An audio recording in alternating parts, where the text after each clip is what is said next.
Well, thank you for joining us here on The Pulse, Metro Detroit's only nightly political talk show. I'm Taryn Asher. We have a lot of new developments in the world of politics, so let's get to it. We begin with the war between Russia and Ukraine and President Trump's desire to put an end to it. Today, he warned his Russian counterpart, Vladimir Putin, to end it or else there will be consequences. The president says he'll be slapping Russia with tariffs if it doesn't make a deal to end the war in Ukraine within 50 days. He made that announcement from the Oval Office today. President Trump wants the tariffs to target Russia's trading partners in an effort to isolate the country in the global economy. In addition to tariffs, the president also announced a deal for the U.S. to send weapons to NATO, which would ultimately go to help Ukraine. Made a deal today where we are going to be sending them weapons and they're going to be paying for them. We're not buying it, but we will manufacture it and they're going to be paying for it. I use trade for a lot of things, but it's great for settling wars. So if I was Vladimir Putin today, I would reconsider whether I should not take negotiations about Ukraine more seriously than I was doing at the moment.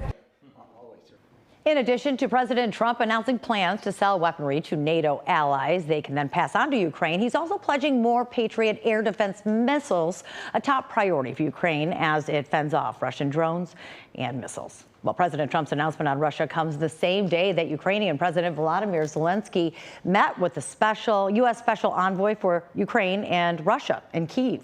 Zelensky says the meeting with retired Army Lieutenant General Keith Kellogg focused on strengthening air defense for Ukraine, purchasing defense weapons, and joint production. He called the talks productive.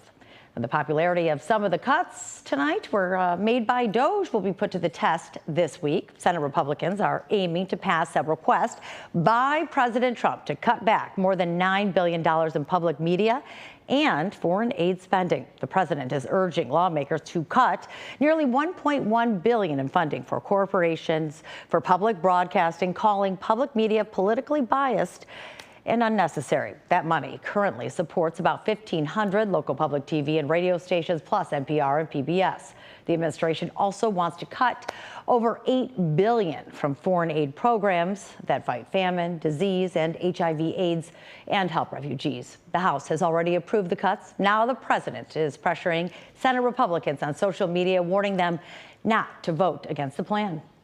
And from budget cuts to the president's big, beautiful bill, even though it's only been in effect for 10 days, it's already shaping the fight for control of the House in the 2026 midterms. The outcome of that fight will help shape President Trump's final 2 years in office. Democrats need to flip just 3 seats to regain House control, but they're under pressure with most midterm Senate races in GOP-leading states, making that chamber tougher to win back. Republicans say the big, beautiful bill delivers tax cuts and immigration enforcement. Democrats argue it slashes health coverage and it limits workers' rights to organize. Of the 435 House districts, only 69 were decided by less than 10 points last year. Well, when it comes to the immigration boost in the big, beautiful bill, lawmakers approved around $45 billion for detention centers, as well as $30 billion more for hiring additional ICE personnel, transportation, facility maintenance, and then other costs. Today, hundreds gathered here in Detroit, marching from the Most Holy Trinity Parish to the ICE Regional Field Office, while praying for friends and family members recently detained or deported by ICE. Organizers also hand-delivered a letter requesting a meeting with the field office director to discuss community concerns. We want them, though, to be transparent. We want them not to be so disruptive of families. We want them to not.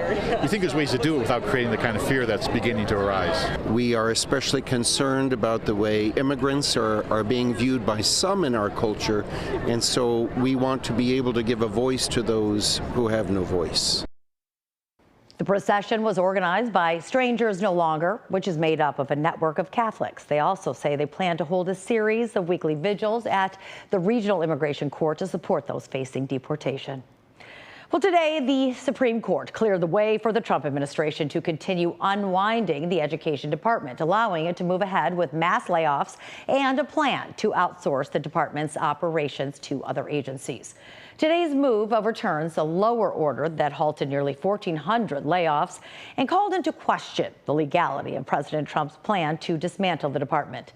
The president had campaigned on closing the department, and while both he and Education Secretary Linda McMahon have acknowledged only Congress has authority to fully close the Education Department, both have suggested its core functions could be parceled out to different federal agencies, including the handling of student loans. A plan on that still in the works. We wanted to know what you thought about the push to dismantle the DOE, so we posted a poll on our website, and right now most of you are opposed to it. If you'd like to weigh in, just head to our fox2detroit.com or use that QR code on the screen. We have that coming up for you, and you can put in your vote there. Meanwhile, more than 20 states, including Michigan, are suing the Trump administration over billions of dollars in frozen funding for those after-school and summer programs.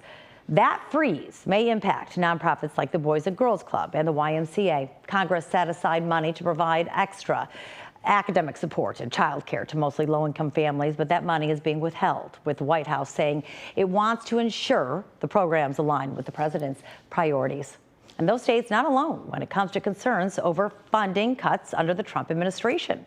According to the Congressional Budget Office, around 11.8 Americans are expected to become uninsured due to the provisions in the recently signed BBB. And joining us with more tonight is the CEO and president of DWIN, James White, and we're happy to have you here in a different uniform. We usually have you here as the Detroit Police Chief, and we're going to talk a little bit about your time there as well. But 8 months you've been doing that. You've been leading DWIN, and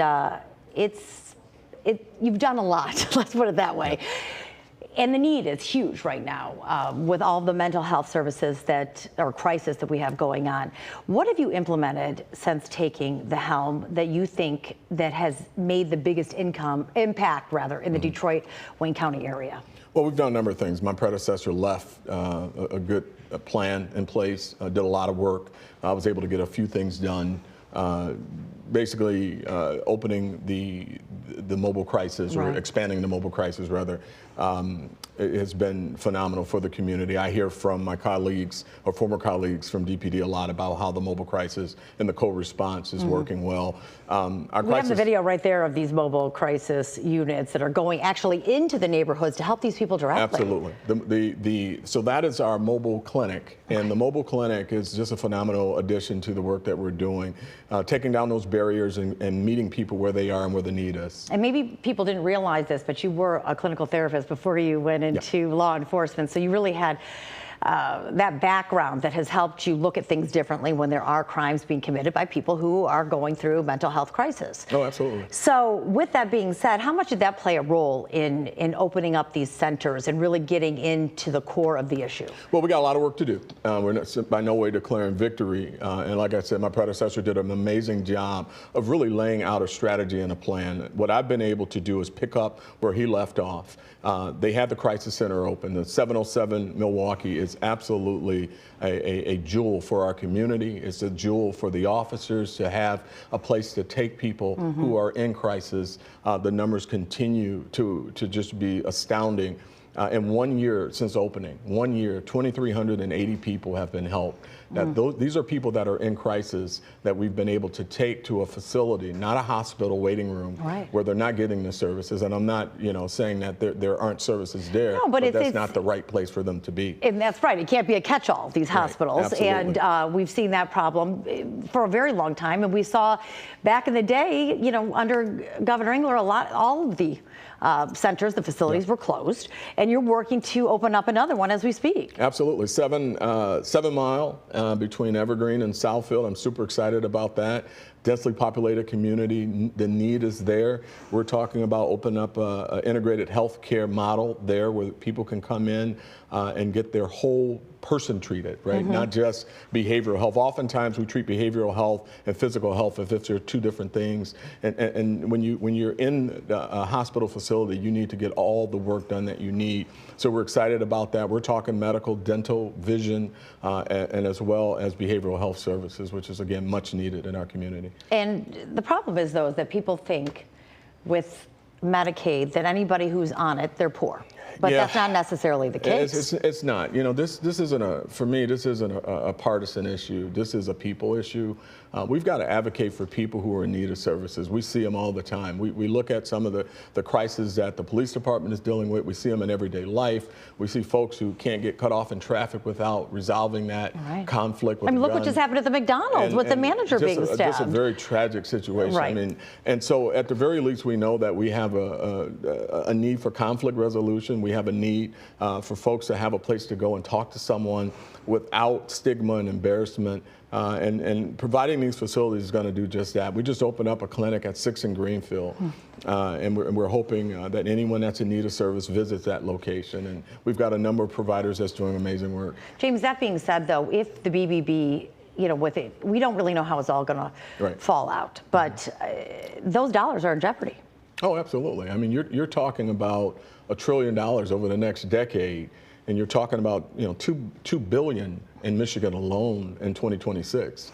And all those dollars are healthcare dollars, right? I mean, so, you know, it's not about poor people, it's about people in need that need these services. So the big, beautiful bill could cut out the big, beautiful services and facilities that you have. Yeah, really. it could. And we've already got some funding challenges right now. I mean, we're talking about that 7 Mile location. Yeah. But, you know, those dollars are in jeopardy. We need to continue to advocate. I mean, Debbie Stabenow was a partner for me in the police department. She's been a partner to DWIN and has done an amazing job.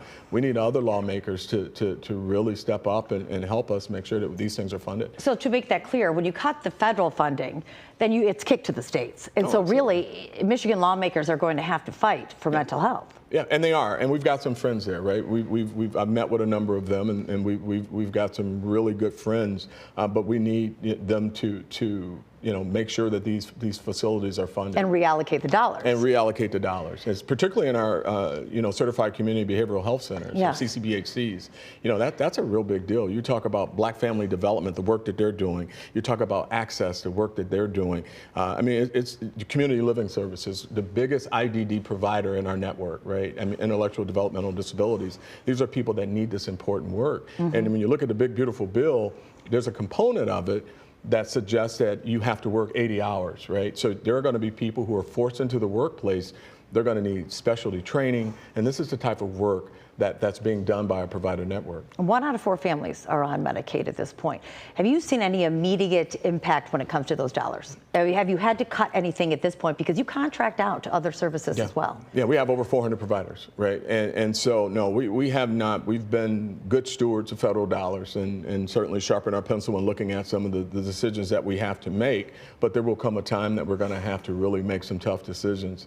You know, we're watching closely what 2026 is going to look like. I'm confident that we're going to be able to continue to support the work that we're doing right now, but it's going to get tough. You're doing great work, and people know it, and you're using your background in law enforcement and in mental health to be able to push forward and fight and advocate for people. If you had to talk to the state right now or the people at home, what would you say that was the most needed right now, that what you need people to do? Well, stay in touch with the lawmakers, right? Know who your lawmakers are, the area that you're in. Have a healthy understanding of what Medicaid dollars are, who's in need of Medicaid dollars, and certainly understand that this is something that affects all of us. This is a people issue. Yeah. This isn't an R&D issue. This is a people issue. And we're talking about an impact to nursing homes. We're talking about 1 in 4 families in Michigan. We're talking about families not only here in Detroit, but up north that are Medicaid recipients. And so what I tell them to do is to make sure those who are eligible for Medicaid dollars are signed up for Medicaid, because sometimes there's a lot of barriers to that, and we got to make sure that that's happening. There's always a domino effect, and we'll just have to wait and see how this does play out. But in the meantime, we're going to pause, and then we're going to take a different turn because we have a conversation with James White, shifting to a very different subject after the break. We're taking a look. You may remember that high-profile murder case of Jewish leader Samantha Woll in the trial that ended with a not guilty verdict on what was considered the most important charge. He was the top cop of Detroit at the time. The latest development we will reveal in this case after the break, and then reaction. You're watching The Pulse on Fox 2.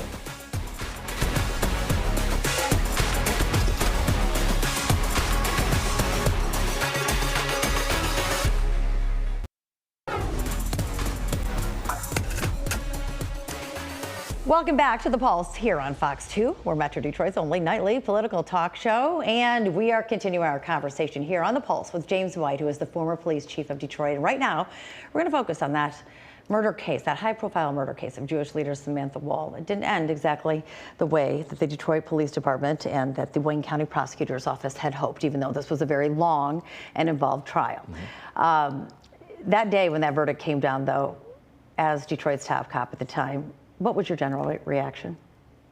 Well, very disappointed in the outcome. I know the work that went into the case. I saw the evidence. I was briefed on that case twice a day. I know how much effort and work went into investigating the case. I know the work that went into putting the case together by the detectives, and it was a lot of hard work. And my heart still goes out to the Woll family for their loss. Just unbelievable. Tragic loss for not only them, but for our community. Because they still don't have closure, no, and there is a reason for that. Now the Wayne County Prosecutor's Office is appealing the decision. He was found, let's give a little background on this, that Michael Jackson Bolanos was found not guilty on the felony murder charge, but he was, and it was dismissed, the felony murder charge. Prosecutor's office didn't agree with it, felt there was an overwhelming amount of evidence. But now they're trying to reverse the trial court's dismissal of the home invasion charge and then reinstate that.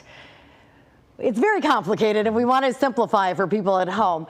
But that there was a double jeopardy issue with this, and it dated back to a case years ago that involved Enron, and a lot of people didn't even understand what was going on and why he couldn't be held accountable. Detroit police don't have another suspect. This is the one man that they believe committed this crime. So I just want to be clear. You're not the cop anymore. I'm not the chief of police. But when you were there, and we know it's the same I'm only thing. speaking from when I was there. I mean, Detroit's got a great chief now, and I'm not in any way trying to speak for the department. I'm only speaking from my time frame. There is no other suspect. That is the suspect, and I'm hopeful and confident in a prosecutor in whatever path that they choose to go with this case. Because if not, as of, I believe, he's already served his time for lying to a peace officer, and he would have been out. He's still behind bars right now, Michael Jackson Bolanos, but he could be released and could have been by June 5th. That's according to court documents that we saw. It's a tough situation because this now has to play out in the courts. And we know, we're breaking it here, the Wayne County Prosecutor's Office has appealed it. They are really using their statement through this filing that they have as the reason why. They were going to go after differently, but now they're going after the home invasion charge. And as a law enforcement officer, what does that mean? Does that just mean an easier path to lock this guy up? There are no easy paths with this. I think, as I indicated, I have tremendous confidence in the Wayne County prosecutor. I've worked with her on a number of cases. We spoke about this case when it was happening and I was chief. If this is a path that she has chosen, I support it 100%. But I make no doubt about it, none of these paths are easy paths. They're very complicated. And she's a really intelligent person, and she does her homework. And if this is the path, it'll bring some justice to this family. Yeah, they'd have to reverse the trial court's dismissal. That's what they're asking the Supreme Court to do, of the home invasion charge, and then reinstate that, even though they do disagree with dismissing that felony murder charge. The problem is, though, I did a story back in November, a very in-depth story, and there was an overwhelming amount of evidence, and you touched on that as well, even blood on the jacket of this individual. In your opinion, when you were watching, do you feel that maybe the wrong emphasis was put on certain evidence during the trial? Well, unfortunately, you can't go back in time. There were components, pieces of the trial that I wish were further emphasized. There was a lot of emphasis in areas that I don't think resonated with the jury the way that I had hoped. And again, you know, I've worked with a number of the detectives. You work with one in particular who lived this case. You breathed it every day, every minute of every day. Every day. Absolutely. And you know, I know the work, and I know how hard the Detroit Police Department works. I know, you know, these aren't just, you know, files. These are people's lives, and they take it very seriously. And I was confident when they told me that the warrant was going forward, and I was very happy for the family when the prosecutor signed it. The outcome is not what anybody wanted. No. And we are hoping for the Woll family to be able to get the justice that they deserve for Samantha Woll. Certainly, it was a tragic case, and And somebody needs to be held accountable for that. And obviously the person that they're pointing to is still Michael Jackson Bolanos, and that's according to the Wayne County Prosecutor's Office. They have appealed it. We know that the defense has now countered that, and it's going to work its way through the courts, and we will definitely bring people up to date and the details as this pushes forward. But it is interesting to hear from you. We don't always get to sit down with you, especially for this amount of time, and be able to hear your insight on some very important things going on in our community. So thank you, James White, for being here. Thank you for having me. He knew nothing about what he was signing. I guarantee it. But now, former President Biden is firing back against allegations like that one and breaking his silence when it comes to questions about his cognitive abilities. We'll have more on that when the Pulse on Fox 2 returns.